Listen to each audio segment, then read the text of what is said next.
This ABC15 flash briefing is sponsored by Sanderson Ford. All roads lead to Sanderson Ford.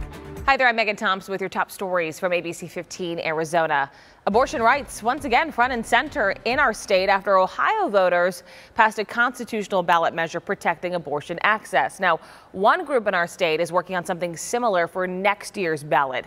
The Political Action Committee Arizona for Abortion Access is working to get 400,000 signatures to challenge current abortion rights. And given Ohio's win, Jody Liggett with Reproductive Freedom for All Arizona says she's already predicting a win next year.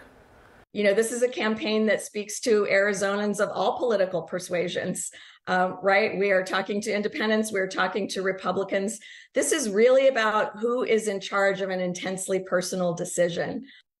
But others feel differently. Kathy Herod, president of the Center for Arizona Policy Action, says in part the abortion amendment does not take women's health seriously and gives broad leeway to who can provide abortions. Herod says Arizona is not Ohio.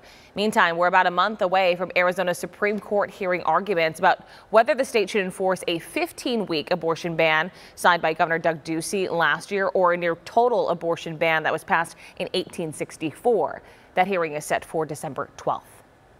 Well, it is a resounding no from voters in Queen Creek as the district asked for a bond for the third year in a row. The Queen Creek Unified School District asked its voters for a $98 million bond this year, significantly lower than the last 2 years. They wanted it for security and to help accommodate population growth. 60% of voters saying no to the proposition.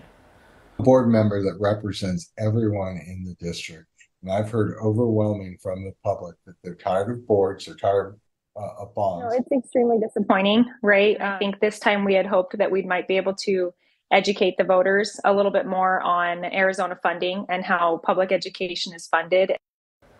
Districts with overrides that have failed will have to reduce their budgets and continue to make cuts over the years. There's a possibility the district can go for another bond or override next year. A vigil is happening tonight at Combs High School in Santan Valley for Preston Lord. Police say the 16-year-old died after being assaulted at a Halloween party, and they're still looking for the person responsible for his death. At last check, the department has received more than 200 tips so far. If you know anything, you are asked to contact police. That vigil starts at 6. I'm ABC15 investigator Melissa Blasius. With the holiday shipping season upon us, we're hearing about your concerns about bigger boxes shipping little items.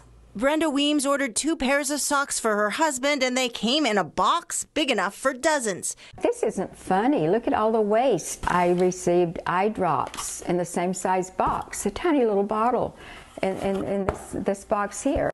Ashley Metelski says she bought 8 items from her Target baby registry and was shocked when they arrived in not 1, but 7 different boxes. It just seems like there's got to be a more environmentally friendly way to get items to consumers. With the majority of us planning to buy at least half of our holiday gifts online, downsizing packaging saves global resources and reduces the strain on landfills and recycling centers. So this week, the ABC15 investigators are making purchases. Here they are. Add to the cart. To check out how the sellers are sending goods with sustainability in mind. We're putting major online retailers to the test tonight at 10.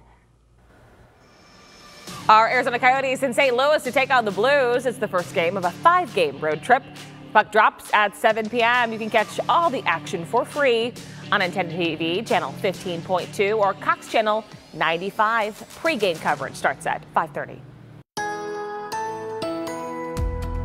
Happy Thursday. Time now for that most accurate forecast. I'm meteorologist Iris Hermosillo. Temperatures today into the upper 70s, and it looks like we'll stay just shy of those 80s in the valley, with no 80s really on the map today as we enjoy a cooler day with the storm system that continues to push through. Temperatures in the upper 40s today in Flagstaff, mid-60s in Kingman. Now, as that storm system is slowly pushing through our state, winds behind it coming in out of the north, and they are going to pick up speed right along the upper Colorado River Valley, where there is a wind advisory in place for today. Gusts as high as 40 45 miles an hour. That remains in effect through 7 o'clock here tonight.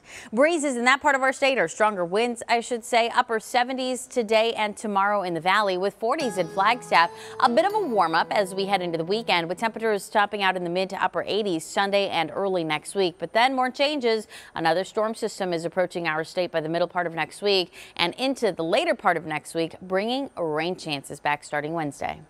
For the latest headlines, weather, and traffic, head to ABC15.com or download the free ABC 15 mobile app. This ABC 15 flash briefing is sponsored by Sanderson Ford. All roads lead to Sanderson Ford.